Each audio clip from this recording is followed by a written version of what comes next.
YouTube. This is Dave with SpinnerX Studios, and welcome to my channel. And we're in the midst of a deep dive of my spinner racks, and this episode features the fourth and final side of the Hey Kids reproduction rack that I have. And as we usually do, we'll take a quick scan down the rack.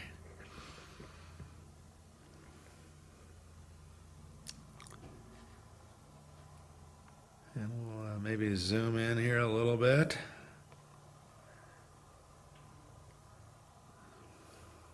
And move back up.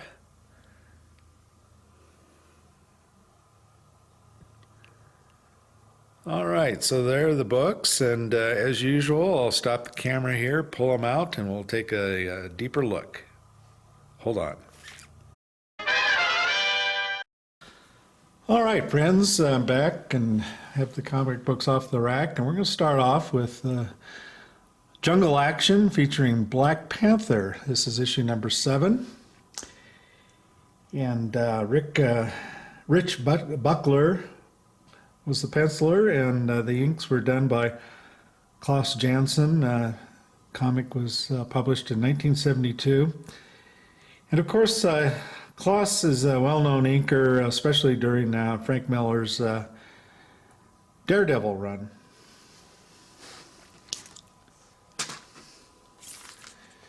And here we have Lois Lane, number 69. And once again, a common theme of Lois getting a marriage proposal by somebody other than her true love, Superman.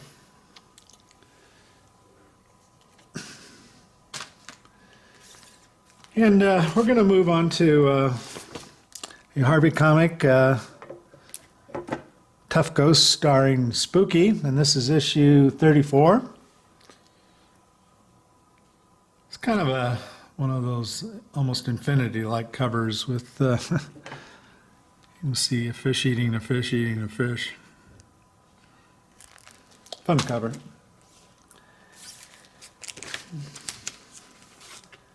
Okay, and so here we have a reproduction of Fantastic Four, number 112, and once again, this is one of the lenticular covers. There's the Hulk and the thing, and then there you go.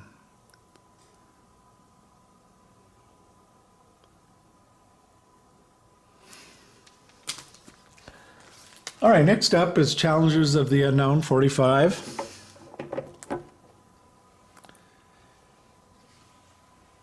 And, you know, it's interesting. This cover was from Bob Brown, published in 1965. And Challengers of the Unknown is a group of 4 adventurers who basically explored paranormal occurrences and, you know, faced the various menaces, monsters, and what have you. And the origin of the characters is somewhat uncertain. Some sources credit the group as the sole creation of artist and storyteller Jack Kirby, and also a co-creation with writer Dave Wood. And some even mentioned it being co-created by Joe Simon, who of course is a longtime inker associated with Jack Kirby. But some also claim that Kirby reworked this basic concept of Challengers of the Unknown with Stan Lee in 1961 to create the Fantastic Four.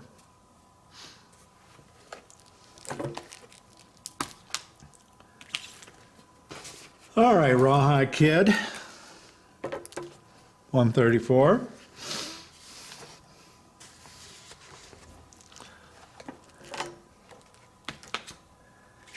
And here's another Challengers of the Unknown. This is 29. Kind of a cool dual cover with an underwater scene and then a scene in a cavern of some type. These seahorse creatures are kind of really cool looking.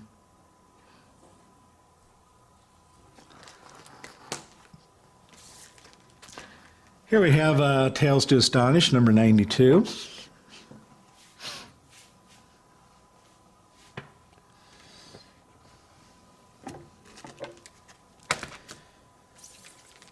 And then here we have Amazing Spider-Man 42. And of course, this is a John Romita Sr. cover. And also the third appearance of Mary Jane. She makes a cameo, and it's the first time that her face is shown. And in this particular cover, that man is John Jameson, the son of J. Jonah Jameson. And in this issue, he was an astronaut, and he was exposed to some strange space spores on a mission. And when he returned to Earth, he gained super strength. And in this particular issue, Spider-Man was mistakenly accused of robbing a bank. So John Jameson decides to try to capture him with his new superpowers.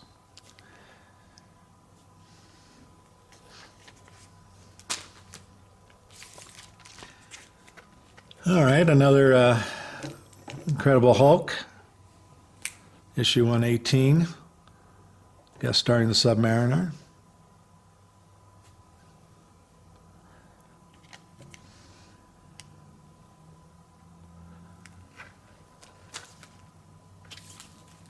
And then here we have a Harvey Casper, the Friendly Ghost, the Nightmare series. This is issue 33.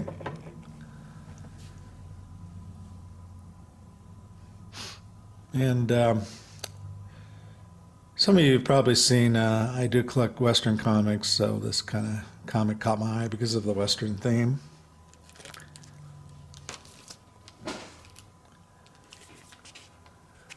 Okay, and here's Superman's girlfriend, Lois Lane, number 97. And I believe this is a Kurt Swan cover.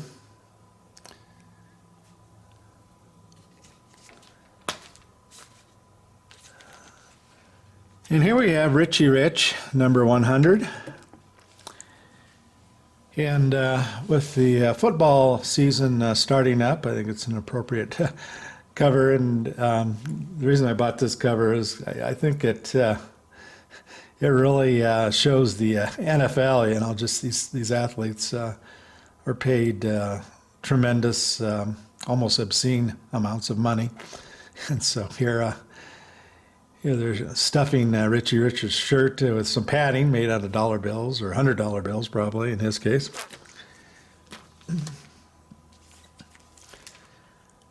Okay, we have the Man-Thing, number 20.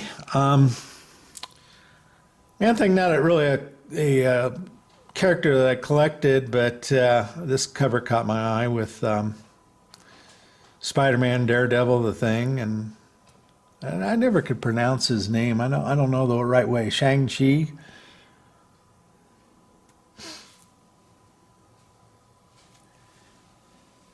I believe it's a yet another John Romita Sr. Cover. And here's a 3D Superman. Super glasses included.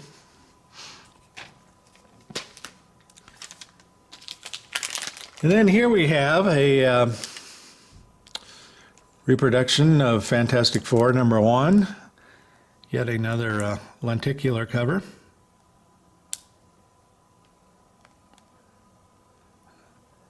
Like I said in one of my previous videos, I'm kind of a sucker for these lenticular covers, although they, generally speaking, don't work particularly well.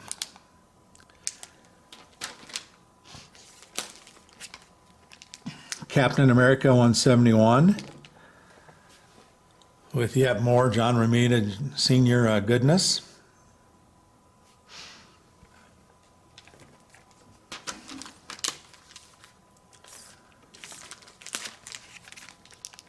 Sadly, a reproduction of Action Comics number 1.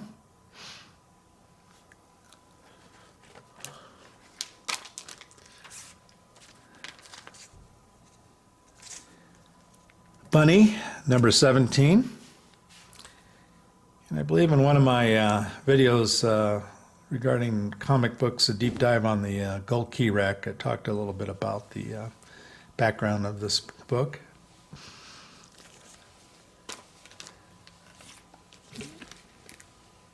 All right, Little Max, number 15. So Little Max is the carrot-thatched hair shoeshine boy in the Joe Palooka cartoon. And he essentially played Palooka's mute orphan sidekick. Joe Palooka, of course, was an American comic strip about a heavyweight boxing champion who was created by cartoonist Ham Fisher.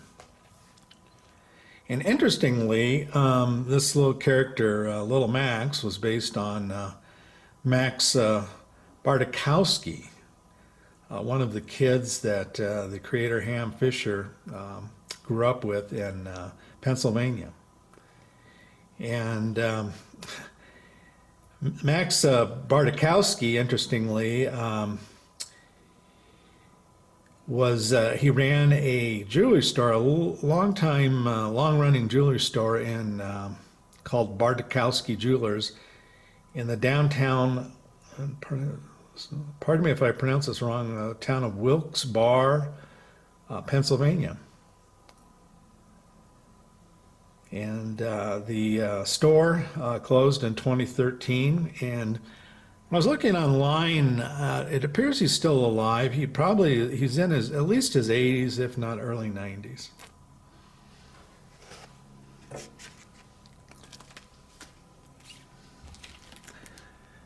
Here's an issue of the Frogman with one of its great painted covers.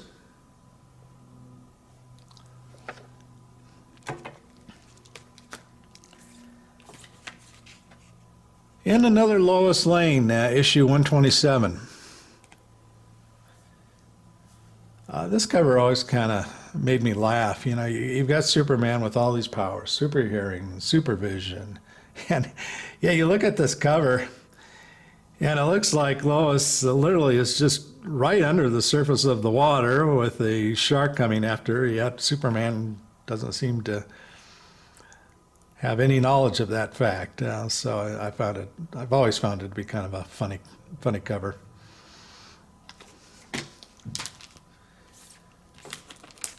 All right, Human Torch number 18, Fighting the Hulk.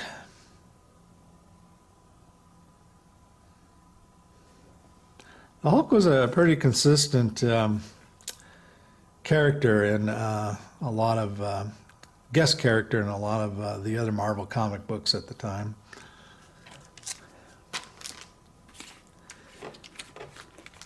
And here we have a classic Fantastic Four, number 75, with the Surfer and Galactus, floating heads. And this is a difficult book to find in nice condition. This one's in very good. I mean, it's probably certainly a near mint, I think. But with that red background, very difficult to find in nice condition.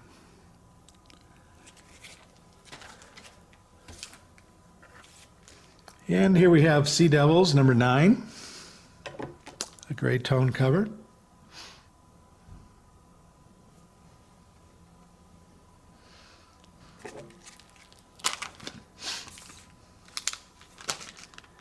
And now Action Comics number 360, and this is one of the 80-page giants.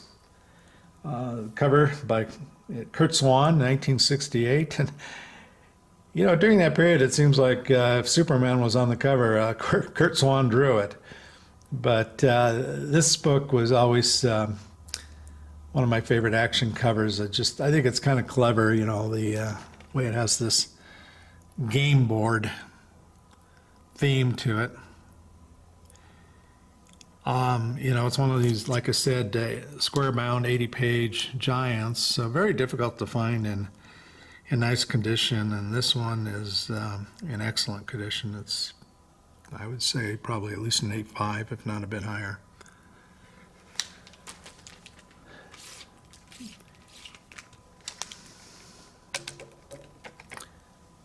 Back to a little Marvel Western action, Two Gun Kid, issue 126.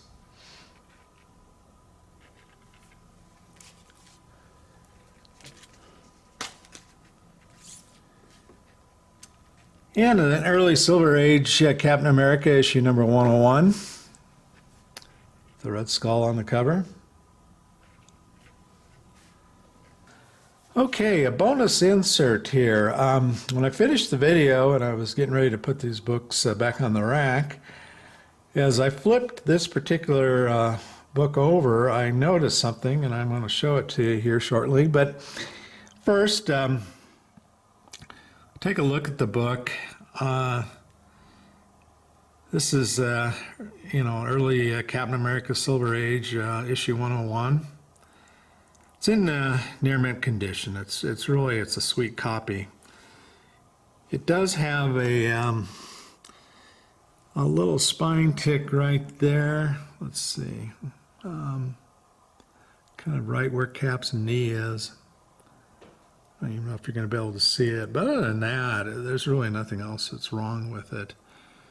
But anyway, the thing that I noticed that kind of made me smile and want to do this insert was on the back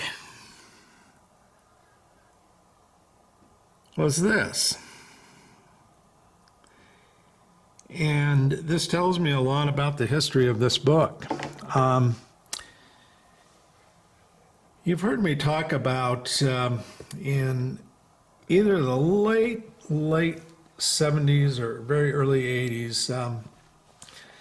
I grew up, I mentioned, in the Colorado mountains, and driving through Denver one day and ran across Mile High Comics coming out of downtown Denver, off Broadway and Alameda. Broadway is a street, major north-south street in Denver. It's actually the dividing street between the east and the west streets. And but anyway, was with a friend and we were driving down Broadway. I don't even know what the heck we would have been doing in downtown Denver area or why we were coming south on Broadway. But anyway, I did this double take because all of a sudden I saw the store, Mile High Comics. And so we went around the block and pulled in, and it's first time I had been in a comic book store. In fact, I didn't even know that they existed, quite frankly. And the reason that I recognize this is these are the tags that they used on their wall books. It's kind of a yellow tag about, I don't know, it's probably 2.5 inches wide by maybe a couple inches in height. And you can see that this book was priced at $8. And I'm very doubtful that I paid $8 for it, because usually you would go in there and buy some books and bargain them down. But anyway, this tag definitively tells me that this particular book came from the Mile High store that was located at out the crossing of Alameda and South Broadway coming out of downtown Denver. All right, back to the video. And then finally, we'll end the Hey Kids rack with yet another giant 80-pager. And this one is one of the Superman's pal, Jimmy Olsen, issue 122. With the typical multi-panel that you see on Jimmy Olsen in these books. All right, so that is it for this spinner rack, and we only have one thing left, and that will be the spinner rack with the slabs on it, and we'll get through that pretty quickly. And going forward with the channel, I'm shooting this in I think it's probably around maybe August 20th or so. And so pretty soon here, I'll be pulling all of the books that you've seen in my deep dives off the racks and replacing them with Halloween. So looking forward to the change of seasons here. Fall is my favorite time of the year, and Halloween is one of our favorite holidays, and we'll be decorating the house heavily for Halloween. So it's something to look forward to. I would plan on doing some videos revolving around Halloween.